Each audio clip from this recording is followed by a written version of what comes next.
Buying a luxury car for the first time can open up your eyes to a lot of surprises you didn't expect. When I bought my first luxury car, it was a BMW. Now the worst part is ours we bought used, and so that even adds to the problem areas. And I want to talk about that because there's 5 things I want to discuss that I wish I possibly knew before buying that luxury car. Let's get into it now. Life's too short to drive boring cars. Sometimes the 2 best days of luxury car motoring is the day you buy it and then the day you sell it, and nothing really in between. Now, that might be an exaggeration. There's a lot of great luxury cars out there, and there's some that are very reliable, but there's a lot of things you'll learn along the way, and I want to talk about the first item. And of course, that's your welcome to this whole new world of service costs. That's right. When you get into a lot of luxury vehicles, you're experiencing things that you didn't experience when you're driving your everyday vehicle, like a Toyota, Honda, Kia. Any of those vehicles, they have service requirements, service intervals, and they come at a cost. But what I found was buying my first BMW, all of a sudden the cost didn't just go up, it doubled, it tripled. Instead of going down to the service shop and getting an oil change for your Toyota Camry, where that might cost you $110, no, rather, the latest, what we're finding, a lot of these luxury vehicles, it doesn't matter whether you're talking about, a BMW, or whether you're talking about a Mercedes or a Porsche, and they do all vary slightly, but instead of paying that $100 for an oil change, you're more likely welcome to other things like $500 for an oil service. And then they say, well, they do all these other things. See, a lot of times you think and you assume that you're just taking it in for an oil service, but with a lot of these vehicles, they have all this extra automation. And so what you'll find is, instead of your Honda or your Toyota, especially the older vehicles, they don't often give you a lot of the service reminders. But just about every luxury car manufacturer has some form of a service reminder and a service interval. Now, service is very, very important to keep your vehicles running long and running well. But every time you change it, you take it in, it often is accompanied by a service. Service A, service B, service C, you name it.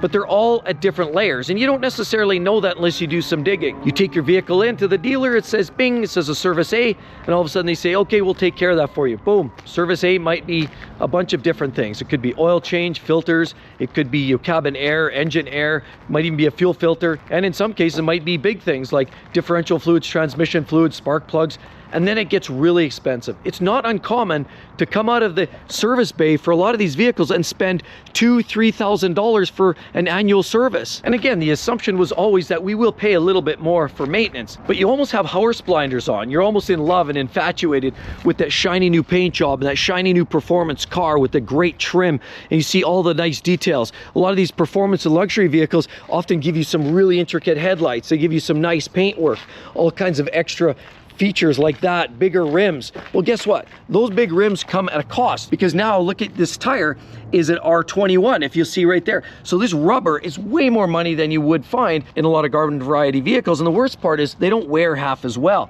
Also, a lot of brakes in a lot of these luxury vehicles are much bigger. Of course, they work much better at slowing the vehicle down because they're more of a performance-oriented vehicle in most cases, but that comes at a cost. So when you wear out your brakes, you wear out your tires, and those are routine maintenance items, they come at a significant increase over some of the regular vehicles like Hondas and Kias and Toyotas. Rather, you're stuck with these huge repair bills when things start to wear out. And when you bring your car into the service shop, it's nice. The concierge service, they often give you water, beverages, coffee, pop, and you make you feel all nice and warm and fuzzy. But that comes at a cost. So when you check your vehicle in, what I didn't realize is shop rates are significantly higher, which we all assume, but we don't know until we know. And once we figure that out, then we realize, oh, that is devastatingly expensive. Because instead of checking your vehicle into a Honda dealer or a Toyota dealer or some of the mainstream dealers, you might find your hourly shop rate maybe in $150, $175 an hour. Maybe even some of the more premium, Chevy trucks, Fords, they might be up in that closer to $200 an hour rate. But unfortunately, once you get into the luxury brands like Porsche, Mercedes, Benz, you name it, you can honestly be expecting something more like $225, $250 an hour shop rate, and that is absolutely devastating. That's a big reason why a lot of these small independent shops exist. It gives buyers and consumers an option to go out there and use a more affordable service network rather than going directly to the dealer, because as you learn with age and as you own a lot of these luxury vehicles outside of warranty, you quickly realize and figure out that you better start knowing where some of those lower cost independent shops are, because if you continually take your older 8, 9, 10-year-old used luxury vehicle to the dealership, you're going to find yourself spending huge amounts of money, and you may have to take out a second or third mortgage just to keep your vehicle on the road. Way back when, we also owned a Mercedes ML. Ours was an ML 500. And it was very similar to this, although ours was gold. What we found was the quality wasn't amazing, but you don't know unless you know, right? Until you actually own these vehicles, you don't realize what you're getting into. But the next item that I really learned was buying these vehicles was a real eye-opener. As in, what? Because of the insurance costs. That's right, insurance costs, fuel costs, that all goes up drastically when you start owning these kinds of vehicles. Again, when you own a Subaru, the fuel costs are low, insurance costs are relatively low.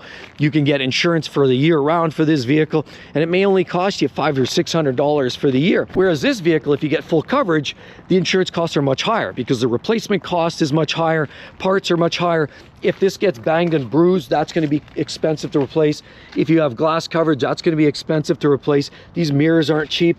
And so ultimately, any parts that have to get replaced, whether it's in a collision or otherwise, or stolen from your driveway, often means you're going to pay a lot more. The insurance company is going to pay a lot more for your luxury car to get fixed or replaced, and therefore you're going to pay a lot more for insurance on the front end. So instead of that $500 a year coverage for that little car, these cars might be more of $1,500, $1,800, $2,000, $2,500 a year. A second thing I learned about owning a luxury vehicle is when you own a regular everyday vehicle like a Subaru or a Honda or a Mazda, you quite often find failures are rarer. There's not as many typical failures in each of those vehicles, and if they are, you could virtually even rebuild an engine in a vehicle like this for a couple $1,000s. It's really not all that expensive. But the problem is luxury vehicles all have their nuance. They all have their weakness, it seems.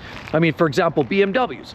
I've been driving BMWs for quite a few years, and you'll quickly realize any V8 BMW is going to be a real challenge to own for the long term. Whether it's the newer N63 with the twin turbos, or whether it's some of the older V8s and they just leak coolant like there's no tomorrow.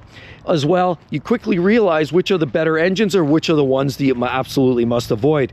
Later generational turbo 4s and 6s are fine if they're designated right there like a 4.0, because that means they're a B58 or the B48, which are generally more reliable vehicles. But if you get something like a 35, that means you get an N55 engine or something of that generation and are not nearly as reliable, because overall their inline 6s are the go-to, especially their older naturally aspirated engines that you found back in 2005, 2006. The NA versions were very reliable, and then they stepped into turbocharging and all bets were off.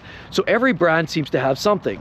Like vehicles like Range Rover, they're quite well known for a lot of electrical problems. Fit and finish parts inside the vehicles aren't necessarily all that amazing. You know, they'll have issues like these door handles that might not work, or they'll freeze over in the wintertime. They also have air ride suspension, which means when that fails, that settles down. And that's not unique for Range Rover. There's a lot of brands, BMW X5s, Mercedes uses.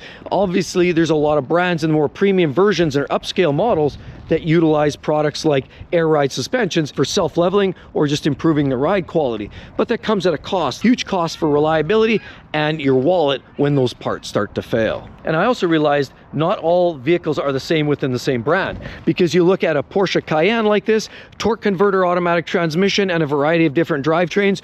These are fairly reliable, but they're very expensive to maintain. Then you have a Porsche Macan. It actually uses also great engines, but some have had issues with some drivability, the fuel systems, and it also has a dual clutch gearbox known as the PDK, so that has its own list of challenges and quirks. Then some of the older Porsches, for example, the M96 engines you find in Boxsters and the early 996 generation of the 911s have their own problems. You can get oil and coolant mixing because of the air and oil separator, oil coolers, or cracked engine heads. How about the rear main seal, or the IMS, the intermediate shaft bearing, has been known to blow out too. So Porsches have their issues as well. Volvos also have electrical issues and all kinds of durability problems. So the big thing to consider is that no matter what you're buying, you have to realize that almost every brand has a significant Achilles.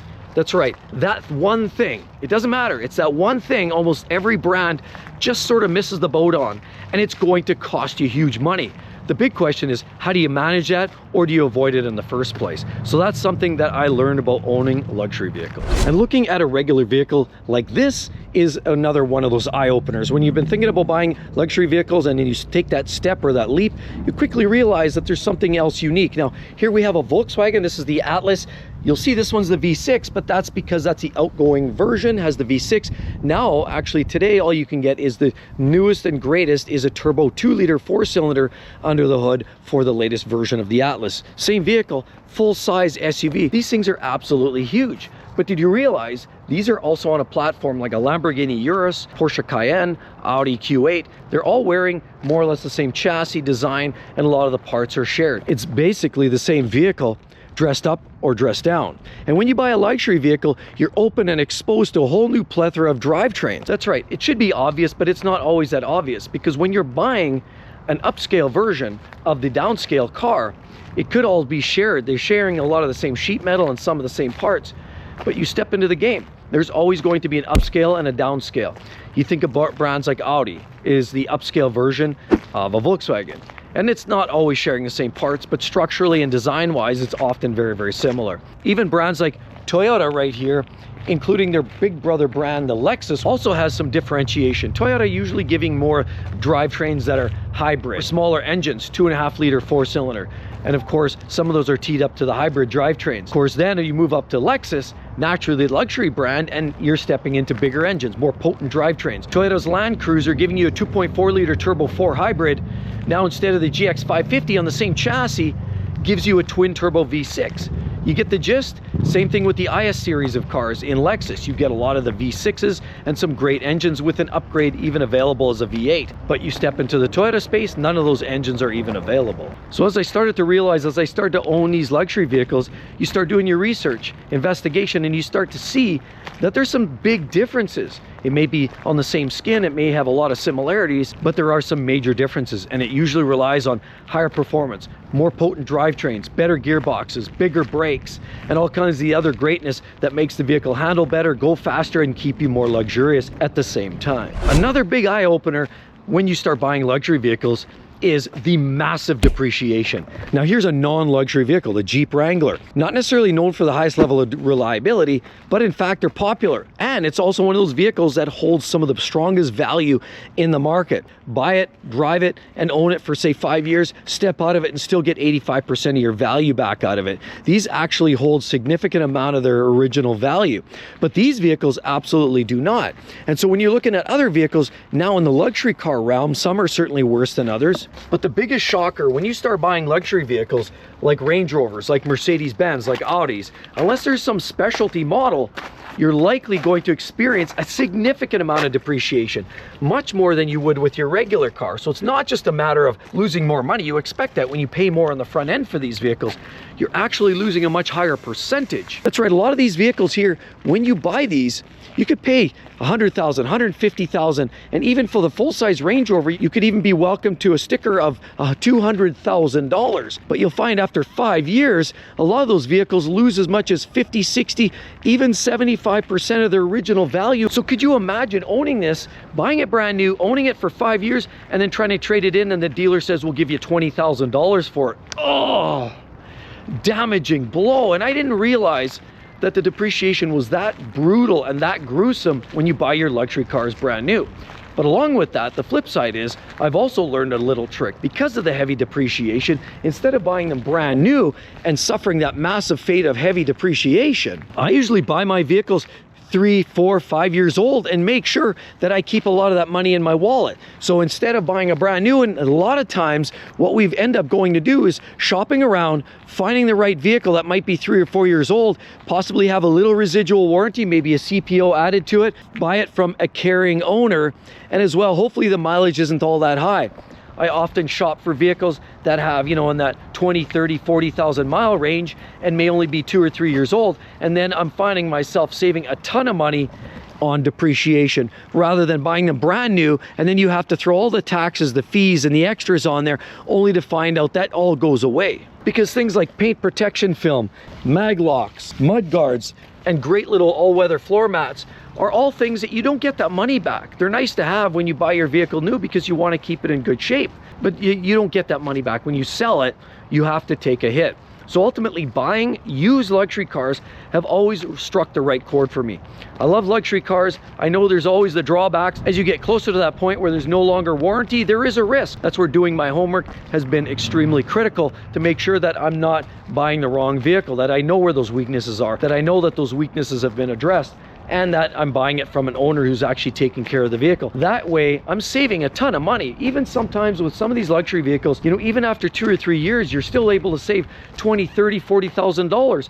And I've played that game time and time again and found that most of the time you get out way ahead of the game. Rarely do you get in and out and kick yourself. Now, you can get into a bad vehicle that ends up costing you, and it's almost like Russian roulette. But the bottom line is, I just want to say that most of the time, that is a true eye-opener, is the sheer depreciation for people who have never experienced luxury car ownership. And I certainly felt the pain at a time or two. And of course, as always, check out right there the best luxury vehicles for 2025.